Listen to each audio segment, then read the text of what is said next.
இந்த பக்கம் பெரியார் பெரும் சொத்துக்கு அதிபதி. சொத்துக்கு ஒரு வாரிசு தேடி 72 வயசுல 26 வயசு பெண்ணை திருமணம் செஞ்சு வச்சுட்டு போயிட்டார் ஒருத்தர். தன் அப்பா நீ வழக்கறிஞர், தாத்தா வழக்கறிஞர், இவர் வழக்கறிஞர். யாரு? எங்க பாட்டன் வாவுசி. ஒரு தடவை நேர் நிக்கிறதுக்கு பல ஆயிரம் ரூபாய் சம்பளம்.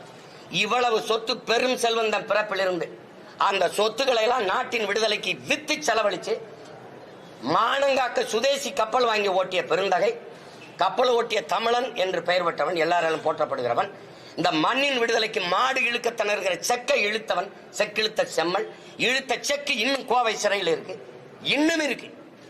செக்கிழுத்து சிறைப்பட்டு எல்லா சொத்தையும் வித்து நாட்டு விடுதலைக்கு வெளியில வந்துட்டு கடைசி காலத்தில் வறுமையில மண்ணெண்ணெய் வித்து பிழைக்கிற ஏழ்மை வறுமைக்கு தள்ளப்பட்ட மகத்தான ஒரு மகன். தன்னுடைய மகன் படிச்சவனுக்கு வேலை இல்லை. பெரியாருக்கு எழுதுறாரு ஒரு கடிதம். இந்த மாதிரி பெரியார், நீங்க சொன்னா இந்த அரசுக்கு சிபாரிசு பண்ணீங்கன்னா என் மகனுக்கு காவல்துறையில ஒரு போலீஸ் உத்தியோகம் கிடைக்குதுங்கிறாரு சொல்றாங்க. நீங்க சிபாரிசு செய்ய முடியுமா அப்படின்னு அவ்வளவு பெரிய மகன் ஒரு கடிதம் எழுதுறாரு.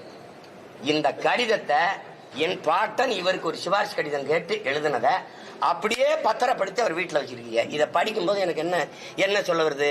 உங்க ஆள் ஒண்ணும் இல்லை, எனக்கிட்டே சிபாரிசு கடிதம் எழுதணும் தான் இப்படி காட்டுறதுக்கு வச்சிருக்கேன். எதுக்கு வச்சிருக்க? எதுக்கு வச்சிருக்கீங்க நீங்க? என்ன என் பாட்டன் வாவூசியை விட நீங்க இங்க சிறந்து இந்த நாட்டுக்கு மண்ணுக்கு நீங்க அவன் வாழ்க்கை முழுக்க சிறையில் இந்த சொத்தை அளிச்சான். நீங்க அடிச்சது இந்த சொத்தை பாதுகாக்க வாரிசு தேடி நின்ற நீங்கள். அவன்லாம் மண்ணின் விடுதலைக்கு சொத்தை வித்து போராடினவன், போராளிகள். நீங்க வாரிசு தேடிய முதலாளி.